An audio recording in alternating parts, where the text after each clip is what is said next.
Le but de ce tutoriel est d'expliquer l'exercice 2.4, les tuples. Alors, l'idée de cet exercice est d'essayer de vous familiariser avec les tuples.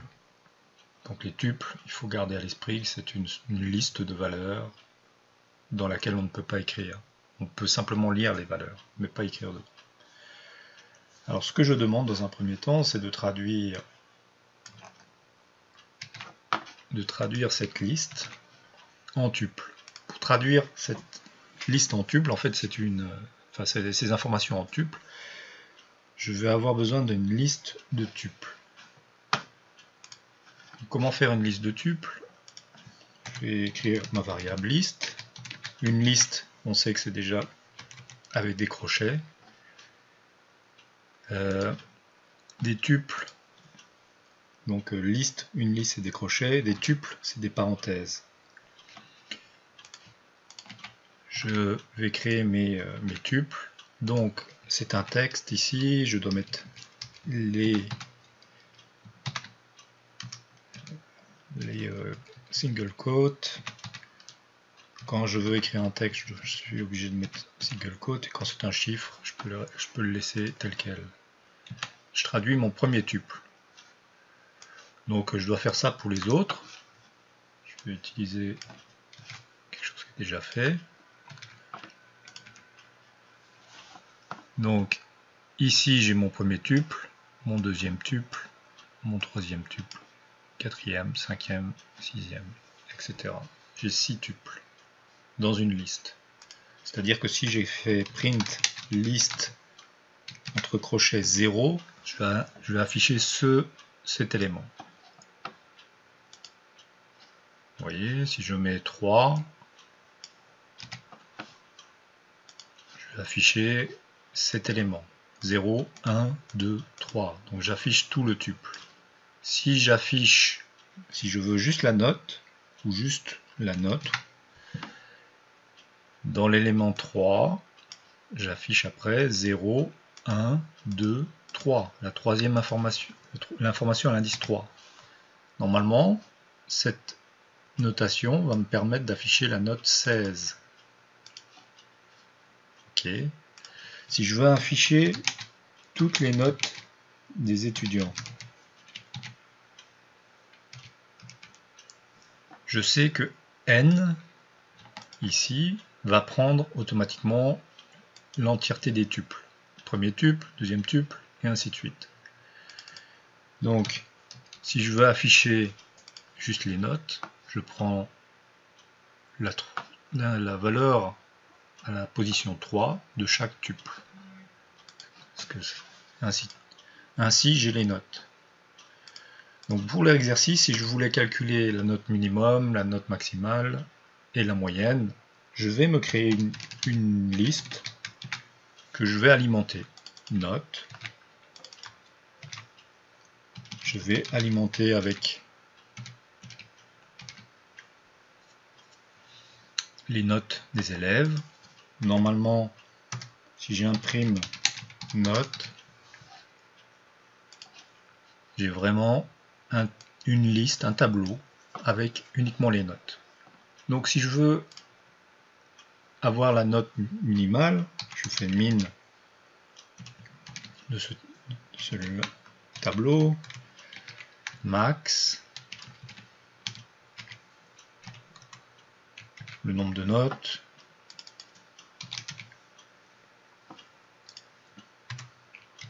je peux même avoir la somme des notes, j'ai toutes les informations. Si je veux la moyenne,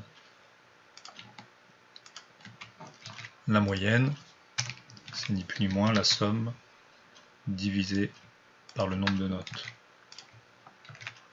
Alors, il faudra faire attention ici, on a des entiers ici, on a des entiers ici.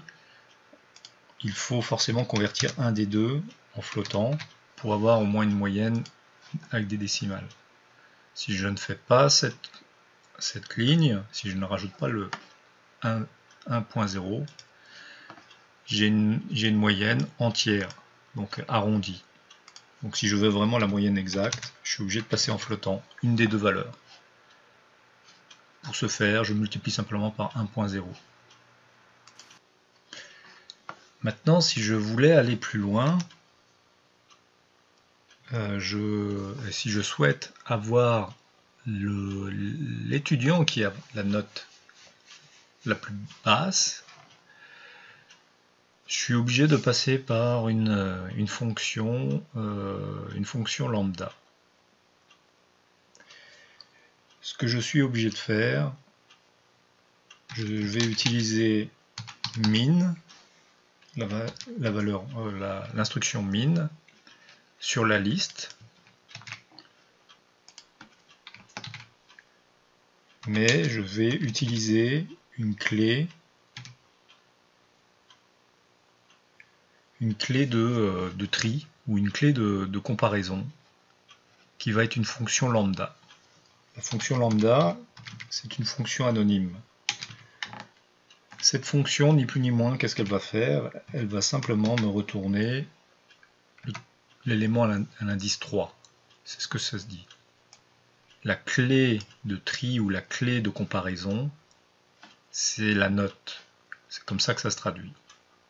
Si je l'applique la min sur la liste, ce que va faire cette fonction, elle va me retourner le tuple en entier.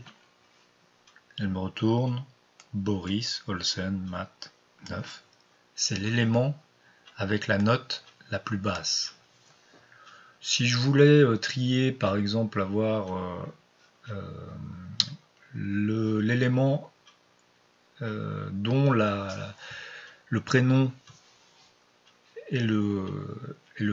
commence avec une des premières lettres de l'alphabet, bon, je vais certainement avoir le même, c'est Boris, normalement. Je change l'indice de comparaison. Je ne veux plus comparer par rapport à la note, je veux comparer par rapport au prénom. Donc je change. Si je prends les noms, je prends l'indice 1, je lui demande de retourner le premier nom classé par ordre alphabétique. C'est Bistru. Donc, gardez à l'esprit, min, on peut l'appliquer sur une liste d'entiers, très facilement. Si on l'applique sur une liste complexe comme ici, composée de tuples, il faut bien sûr introduire un paramètre qui s'appelle key, dans lequel on va définir une fonction lambda. Cette fonction dit simplement quelle est l'information que l'on souhaite utiliser pour le tri ou pour la classification. C'est comme ça que ça se traduit. On dit lambda, on peut mettre x, on peut mettre une variable comme on veut, on utilise x.